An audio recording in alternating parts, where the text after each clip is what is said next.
Welcome to Popcorn Talk, featuring movie discussion, news, and interviews. Popcorn Talk. We talk movies.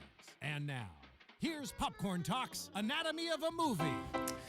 Yes, welcome to our retro Anatomy of a Movie, where we take a look at a movie that for some reason we haven't seen, but we've now watched for the first time. I am Christian Bladt, joined as always by Happy Cappy. Happy Cappy's here. Also known as Alexa Cappiello. Yes, also known as my real name, Alexa Cappiello. And then I don't know what rhymes with Rachel, so I'll just say Happy Rachel. Hey guys, I'm Happy Rachel. Nice to be here. And we're all happy to be here. Talking about the 1960 version of The Apartment.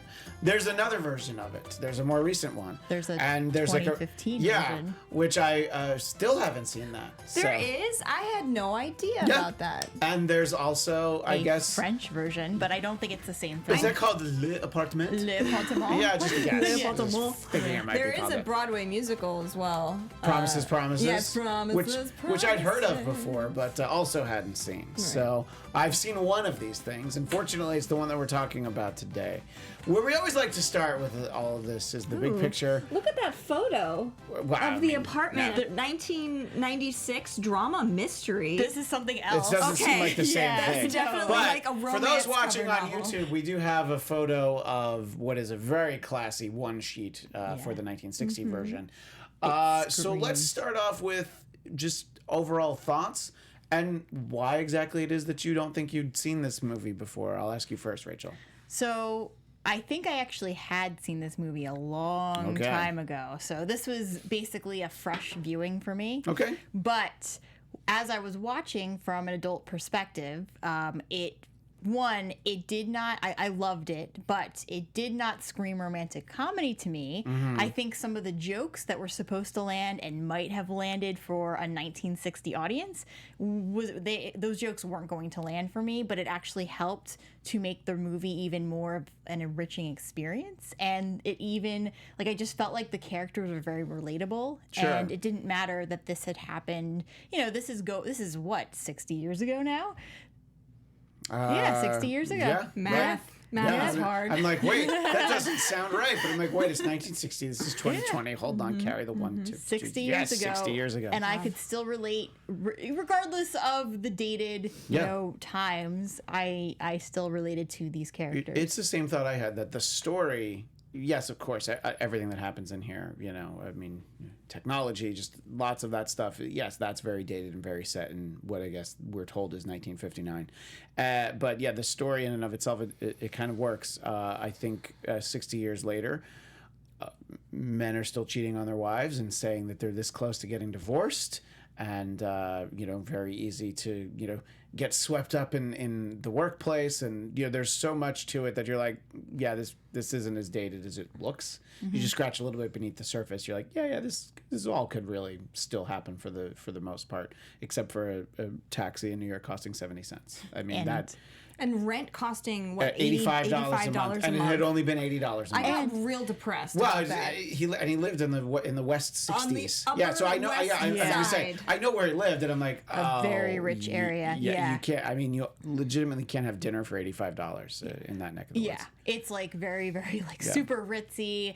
Those townhomes are immaculate, and they just look like very old money. Like, that's the best way to put it. Alexa, your thoughts on the movie and what you were sort of going into it, what the expectations were going into it. So going into it, I already knew, I had heard this movie talked about quite a few times over the years by just random people.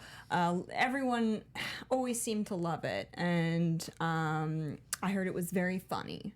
And I heard that Jack Lemmon was in it, and Shirley Maclaine. And this show is very pro Jack Lemmon. Yes, this is not our first Jack Lemmon entry, and we haven't done that many of these. Some like it hot. Yeah, exactly.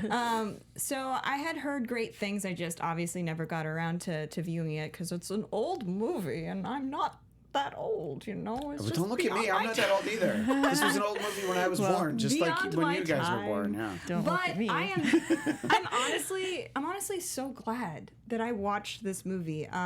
It was really good. Yeah. I really enjoyed it, and there's a lot of old movies where I'm like, oh, they just come on, like they're slow paced. I don't relate to the characters as well. And this one, I loved Jack Lemmon's character. I really, really loved Shirley Maclaine's character, and I could relate to her. Not that I participated in infidelity in any way, but just her love plight. I was like, oh, girl, I see you. I get you. Like, but you have spent a lot of time going up and down an elevator. Yes, so that's probably how you related. The infidelity in the movie, I was talking to her about this prior.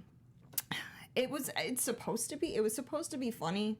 Like the whole context of it all was supposed to be funny and lighthearted. But I do remember watching it and just feeling a lot of pain. Sure. Oh my gosh. The sheer amount of infidelity going on in this movie was just very, very painful for me to watch. And we were discussing how back in 1960, perhaps people would have taken it. Actually, I was reading up on it, and there were very differing points of view here. A lot of people loved it. Some people hated it.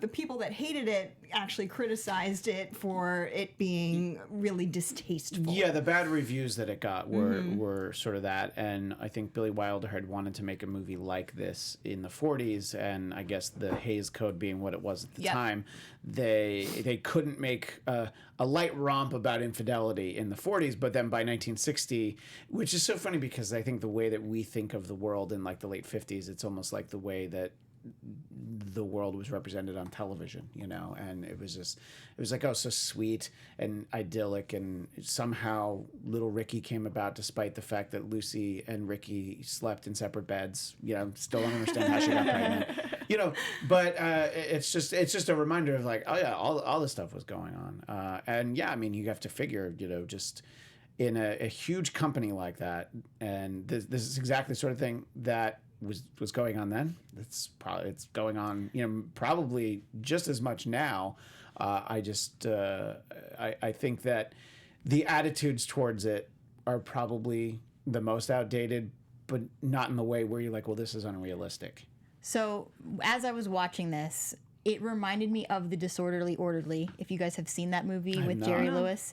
But I have seen Disorderlies with the Fat Boys. I don't think that ties into this at all. So okay. The Disorderly Orderly is actually from 1964, so it was after, you know, 4 years later than this movie. But same idea in 1964. Everything that was happening, I mean, it's Jerry Lewis. It's supposed to be a comedy, but same situation. There's a character named... so you're trying to tell me that Jerry Lewis had a less than original idea for a film that he did? No. You're saying it's like the same... No. It's different. Okay, so it's a different premise. I see. But it's the same in that there's a woman named Susan who comes in, and she reminded me a lot of Fran in the sense that she was very, very depressed and very hurt by a situation where she had been with somebody who basically dumped her and didn't really want to deal with her anymore. And so watching Shirley Maclaine play Fran, it felt like the characters felt very identical to me. And I think that in the 60s audience, I think that to them, there were certain things that we were supposed to see in more of a lighthearted way, but it was the same thing. I ended up taking more away from The Apartment and from The Disorderly Orderly, just from it trying to be kind of comic, but actually landing more seriously to somebody watching this in 2020. Mm-hmm. No, I think all of that makes sense, and yeah, I think that, you know, it's definitely played off. It's like, well, you know, that's business, that's the world of business, you know, and I think that just says a lot more about where we as a society were at that point. But it was like every single man in that movie was cheating on his wife, except for the neighbor.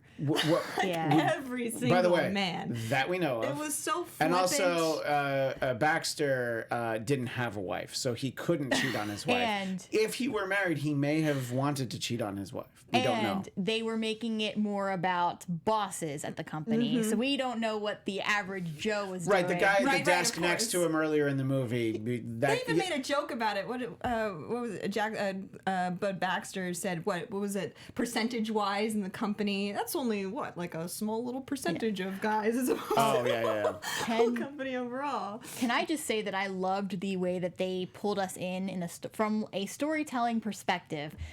Learning this character, I understood Baxter Oh, yeah. within a minute. Yep. Yeah, I was they like, did a wow, great job. this was clear. Because at first, like, I was like, okay, what's up with this guy? Is he just BSing us? But then and this is when we were just hearing the voiceover, and I had to actually, like, fact check him, because I was like, I don't believe anything anymore. Yeah. So I was fact checking for that time, and then all of a sudden we saw him, and we saw how serious he was, and how genuine he believed what he was saying to be, and how, it felt like you could trust him. And I was like, okay, I don't need to fact check this anymore. I can just believe that what he's saying is true. But right away, you're like, oh yeah, this guy is a very small cog in this enormous machine, down to the fact that, the workday for his department is determined, what did he say it was, 8:50 to 5:20, because you can't have everybody using the elevator at the same time. Yeah, So- you could definitely understand his plight and how easily he was able to be manipulated. Like, all he wants to do is move up in this company and make more money and just be successful, and he's just taken advantage of left and right. Sure.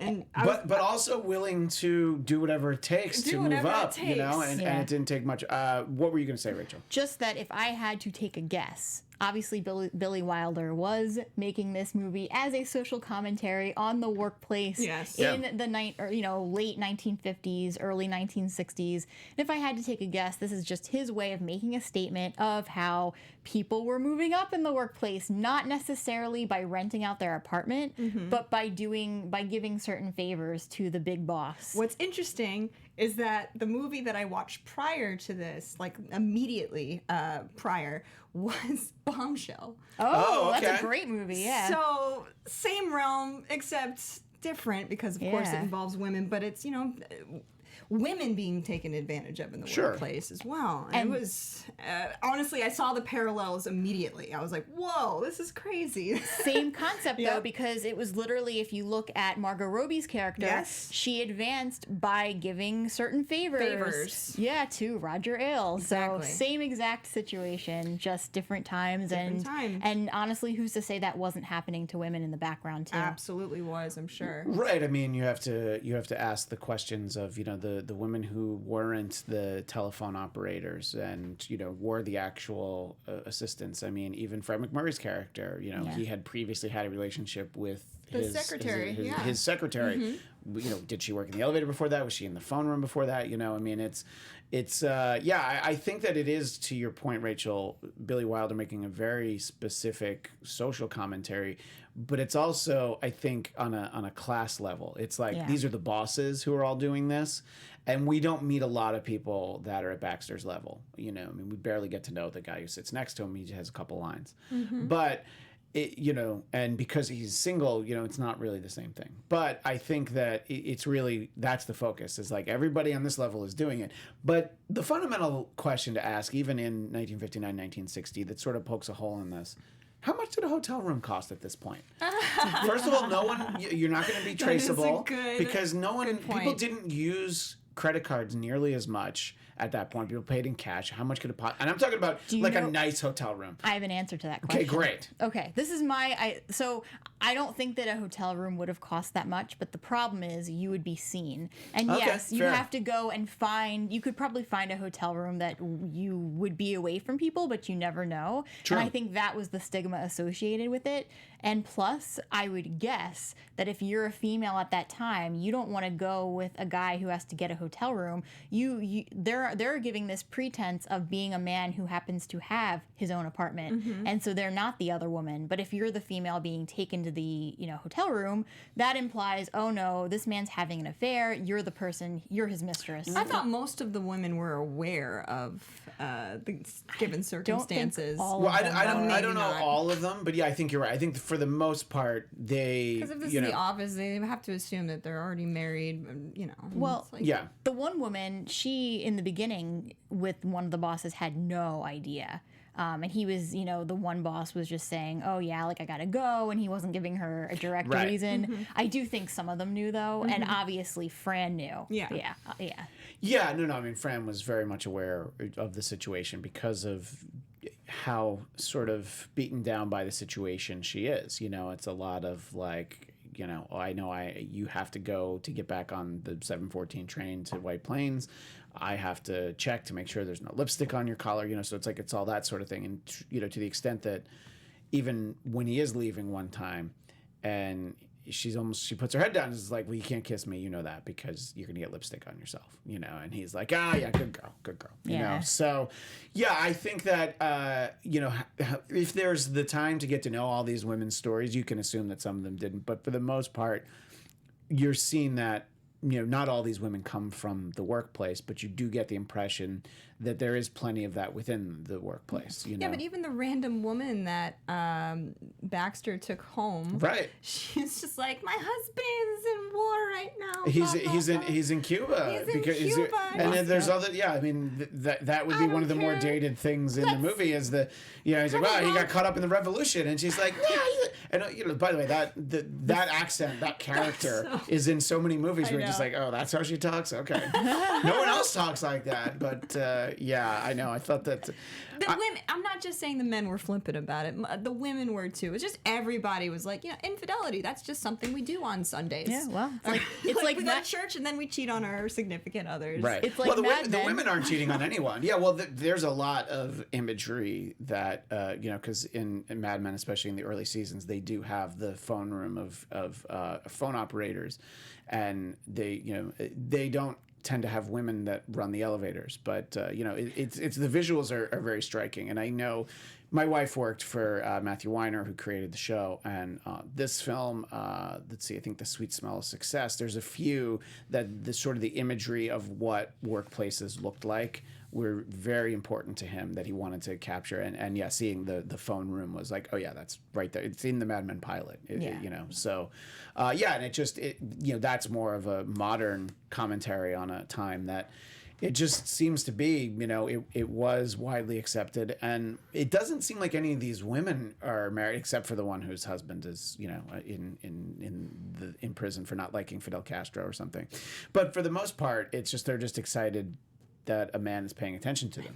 And I unfortunately that part probably isn't entirely, you know, untrue now, and it might not necessarily be untrue 20 years from now, that there's still plenty of people who are like, oh yeah, he's married, but whatever. And then of course you have these men who are all sort of joking about like stringing these women along. I'm like, well, yeah, you know, obviously I'm gonna, you know, of course I'm gonna get divorced. And the Fred McMurray's character's assistant, the secretary, who just explains you just how many, and like, oh, and he says the same thing, and he goes to the same Chinese restaurant with all of them. So it's very unimaginative. Just so bombshell. But anyway. Yeah.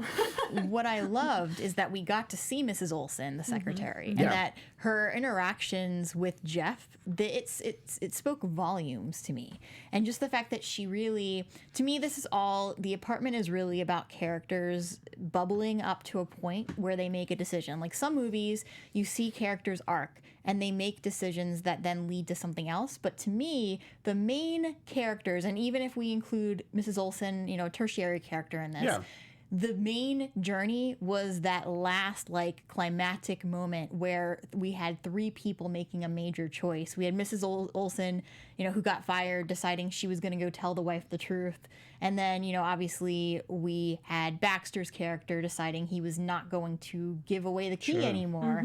And so that... I was proud of him. Yeah. In that moment. Like, yeah, stand up for yourself. Yeah, but I just found it very interesting that was another thing that really, just watching the characters not react, and even as passive as some of them were, it just kept me very focused on what they were doing. Yeah, I mean, you can see why this movie is beloved from a performance standpoint, and just sort of and a writing I was standpoint. gonna say and some very smart writing. And then it's also, it's funny because if you've watched enough older television, there's, you know, beloved actors like Fred McMurray's the dad from My Three Sons, Ray Walston's the Martian from My Favorite Martian, you know, and he's in South Pacific, you know, he's in a million things. So these are all people that it's just like, I don't know what the timeline is in terms of when those shows were. I think they were after this, but it's just like, oh yeah, these are just, you know, terrible, you know, guys that are just very, very determined to cheat on their wives. Fred McMurray was already very famous. He had done Double Indemnity. Right, exactly. Yeah, like he was just, as soon as I saw him, to me, it was like the 1960s version of if you turn, like the way that they zoomed on him and kind of did it very gradually. To me, it was their reveal, as if we were turning and seeing a guy like, you know, Tom Cruise or something like that. That to me, I mean, not that they would play the same type, but it's that reveal of seeing somebody super famous. It didn't win Best Cinematography, but it did win for Best Film Editing for the Oscars.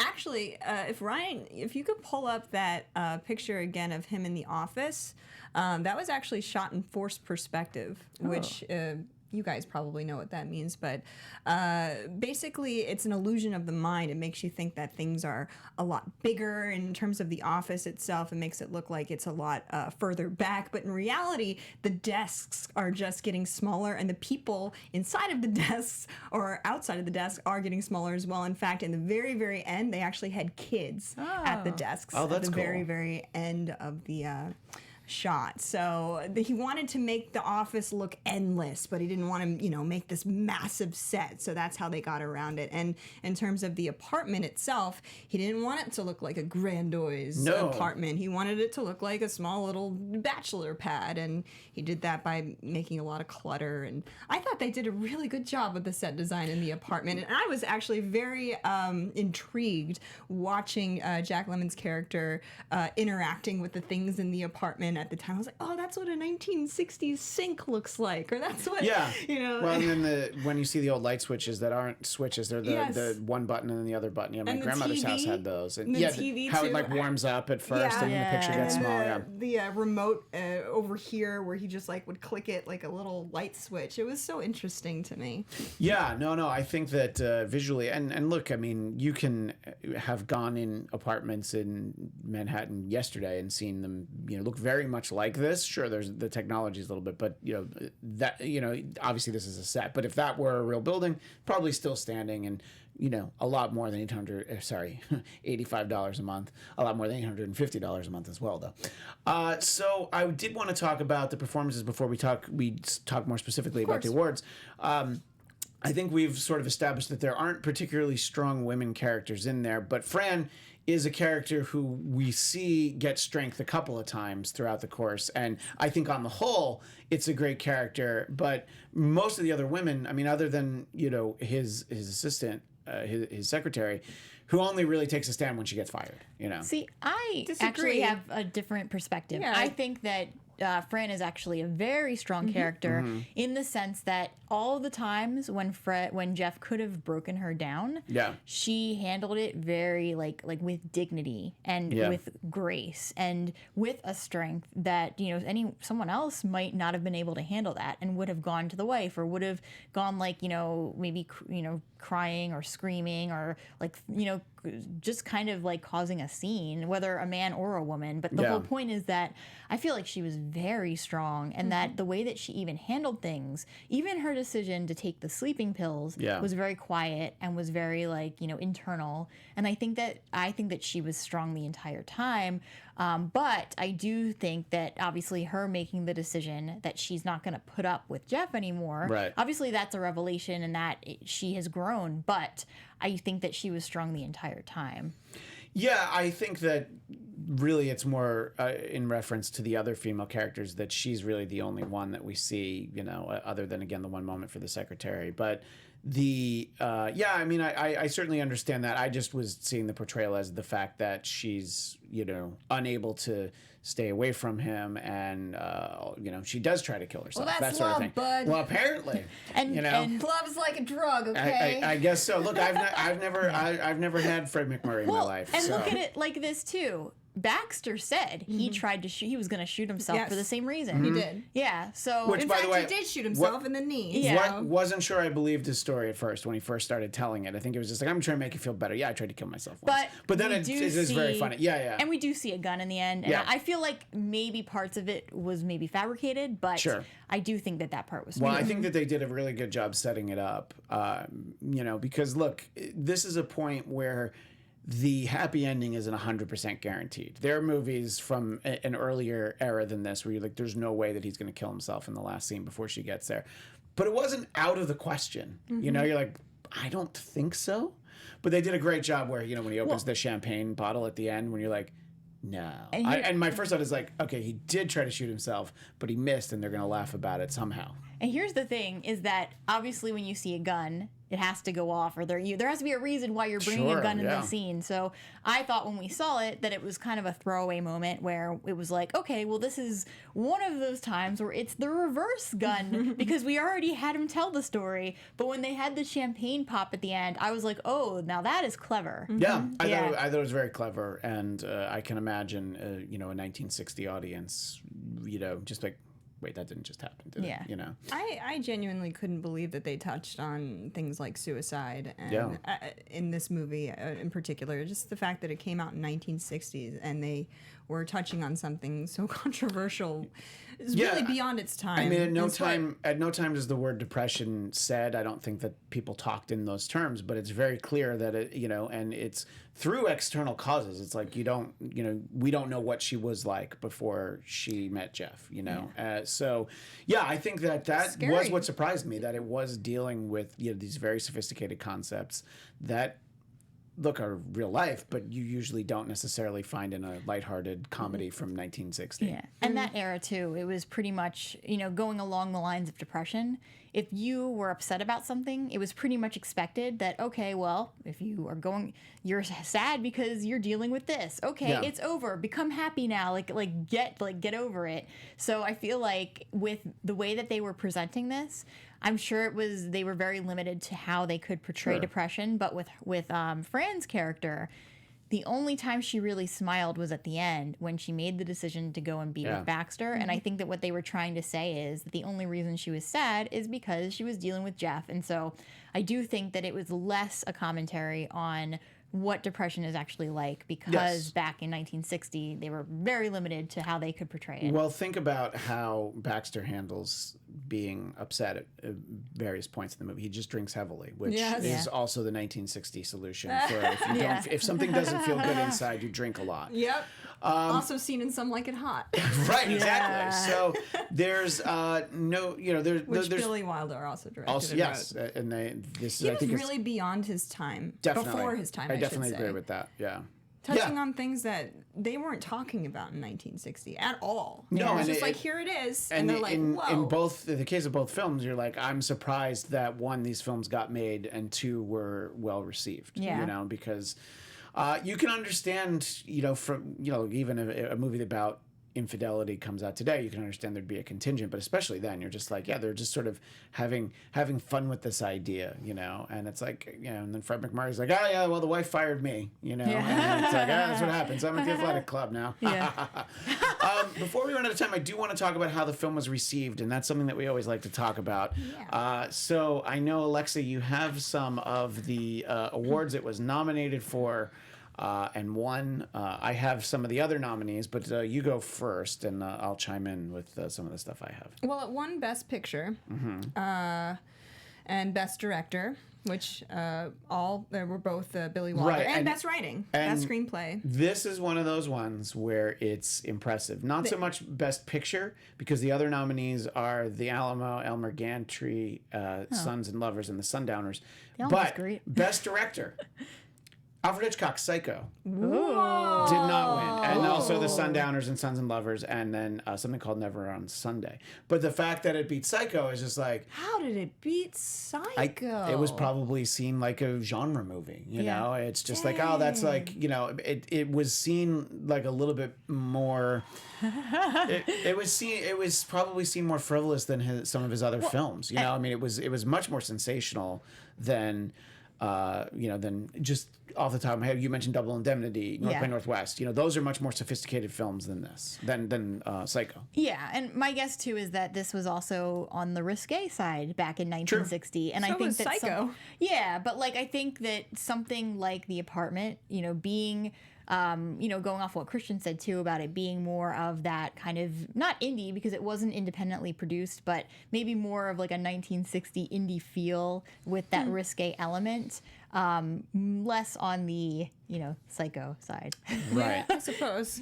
So what else were winners and nominees? Best Actor actor, Jack Lemmon was nominated but did not win. Lost to Burt Lancaster for Elmer Gantry. So, Interesting. not a slouch there. Shirley- Spencer Tracy also lost. Laurence Olivier lost for The Entertainer. And Trevor Howard for Sons and Lovers. Those were all the other losers. Shirley MacLaine was nominated for Best Actress. Wow. But She she won for Best Supporting Actress. It is what it should say, shouldn't it? Oh. No, Yeah. it says that she Well, was what nominated. it says here is that she won for Best Supporting Actress. Oh, you know, it's Shirley Jones. Wrong Yeah. Shirley. Wrong Shirley. Shirley MacLaine did not win. Elizabeth Taylor won for Butterfield 8. So that, you know, it's hard to beat Elizabeth Taylor at the height of her powers. Yeah. I think she might have only been on her second husband, too. And when you have 8 or 9, sometimes you end up talking about it as part of your legacy. By Shirley, where she said she lost to Elizabeth Taylor because of her tracheotomy or something like that. Oh, so Shirley MacLaine wasn't able to campaign for it because she had a tracheotomy? Is that? No, that's all she said was that she lost because Elizabeth Taylor had a tracheotomy. Oh, because okay, I don't understand what that It's probably means. a joke. I don't know. That must maybe be, yeah. maybe something in the movie that she lost for. Anyway. Well, sorry, I didn't trust your research. It's fine. You know, there's not a lot of Shirleys out there. Best Supporting Actor, Jack Krushkin. Nominated, but lost. Yeah, it's Dr. Dreyfus, Yeah. which look, he's good, but I'm like, really? Yeah, I why would thought they he was- nominate him over the boss? Is a little weird to me. Oh, over Fred McMurray. Yeah. Yeah, I mean, Fred McMurray was much better, but you know what? He could be strange. as simple as that. He didn't submit himself as supporting actor, Yeah. because he's a big movie star. Maybe he didn't care about it. Well, there's that too. Best cinematography, Joseph Lachelle, nominated, but did not win. Also, this was like the last. This is the last black and white movie that I think won. Best Picture, yeah, except Best for The Artist. well, no, The The Artist Artist, later but on. also Schindler's List. I was going to say right. Schindler's List. So those are the two since, and those are in the modern era. Modern era. Yeah, this is at a point where obviously by 1960, you know, the black and white movie was far less common than it had been because, I mean, we just talked about several Hitchcock films that are in color, even though Psycho was in black and white, you know, which was done as a tonal decision. So yeah, the fact that after 1960, there's only 2 black and white Best Picture winners, and it was done as a very specific artistic decision about the story that they were telling. So it is kind of, it has a great distinction in that way, that it is, you know. It won Best Film Editing and won Best Art Direction and Set Direction, which I can agree with. But what were the other nominees for editing and set decoration? Well, film editing that it won, it beat The Alamo, Inherit the Wind, Pepe, and Spartacus. That's impressive. Oh, wow. We beat Spartacus for anything, really. You know. And then what was the other one? Set design? Set design, set decor. I actually don't know that they've got art direction. Cinematography, I wanted to go back on, that it lost to Sons and Lovers. A film called The Facts of Life, Inherit the Wind, and also Psycho. But Sons and Lovers was the one that won. And you were asking me about set design, and I don't think it's on my list. Sorry. Usually I have them all, but not that one. When we were talking about reception, I found this little fun fact where McMurray relates, so the boss, the guy that played the boss, relates that after the film's release, he was accosted by a woman in the street who berated him for making a dirty, filthy movie, and then one of them hit him with a purse. See, when I read that anecdote, I thought that it was going to be more likely that, you know, which, look, can still happen today, but just assuming that he was that person in the movie. That's what I thought it was going to be, but it's like, no, you're an actor, and you were in a movie. You're in this dirty movie. Yeah. So, yeah, I mean, it did well, and look, it did well at the Golden Globes and the BAFTAs that year, so it was a very highly decorated film, and it is considered one of the best films ever made, and it was incredibly successful. And we did talk in the beginning about how it inspired the musical Promises, Promises. So, and yeah, I mean, you can sort of see, like, this story lends itself very much to a musical of, you know, I was a thinking slightly that later when I was era. watching it, I thought this would be an amazing stage production because really, honestly, you're in 2 locations, which is ideal, and the characters are so tight, and it's just it would make a very, very good stage adaptation. And But it needed more songs, apparently. Where's Burt Bacharach with some songs, as Promises, Promises? Their All-Star Revival began in 2010 with Sean Hayes and Kristen Chenoweth and Tony Goldwyn. Yeah, Of, they did. Promises, right? Promises, Yeah, yes. promises. So All right. Well, I wasn't sure what else. Oh my gosh, I knew what I wanted to ask. The most important thing that we always talk about, Does it and hold up? we've alluded to it, and that's why I forgot. But we didn't actually answer the question. So we very specifically want to answer the question: does the apartment hold up, Rachel? Yes, absolutely. And I would not want to see this film remade just because I don't think you'd recapture the magic that they had. No, even if you remade it and for some reason you set it in the same era, which is also like, well, then why would you remake it? But when Yeah. you want to talk about pointless remakes, we just talked about Psycho several times, and there's the shot-by-shot Gus Van Sant Psycho remake with Vince Vaughn Yeah. and Heish. And Dumb. all of those So words dumb. coming out of Yeah. my mouth don't make any sense. But it happened. It really did. happened. What do you think, Alexa? Did the apartment hold up? yes, I believe it did. I had a great time watching this movie, and I would watch it again. Yes, I did also agree that even though the subject matter is not always fun, they did manage to tell a fun story, you know, dealing with some very real problems. And just the idea of the way that the doctor and the doctor's wife thought of him, and the way that, you know, the goings on at his revolving apartment. door. It was all just like, you know, you look like a nice boy, but we hear what you're up Ivy to. League grad, Yeah. but really you're a jerk. Yeah. So nice I have to say it definitely holds up. And as with the last few weeks when we do this, when I told my wife which movie I was watching, she's like, "Oh my god, I love that movie." So she's seen so many movies before she met me that I have to catch up. But anyway, I really enjoyed it. Let us know what you think. If you're watching the archive version in the YouTube chat, or you can always reach out to any or all of us on social media. Rachel, where can people find you? You can find me on Twitter at Rach Goodman or on my author Instagram account at Rachel Radner Author. You can also catch me on the Stumptown, Narcos Mexico Season 2, Outlander, Doctor Who, and Curb Your Enthusiasm That's panels. right. And Curb Your Enthusiasm is with me, so that Yes. one you really have to catch. Overachieve. Yeah, right? Just kidding. That's awesome. And Alexa Cappiello, where can people find you? On Instagram currently. Just one place. Just one place. But where do they find at you? Alexa Cappy. I'm sure I'm going to be on more panels soon, but for right now. As soon as Barry comes As soon back. as Barry comes back. And you can find me on Twitter and Instagram at ChristianDMZ, and you can find me tomorrow, Thursday, at 1 p.m. Pacific here on Popcorn Talk for Marvel movie news, and then in the evening at 9 Pacific over on AfterBuzz TV for the Star Trek Picard After Show, and already mentioned Mondays at 3 for Curb Your Enthusiasm with Rachel.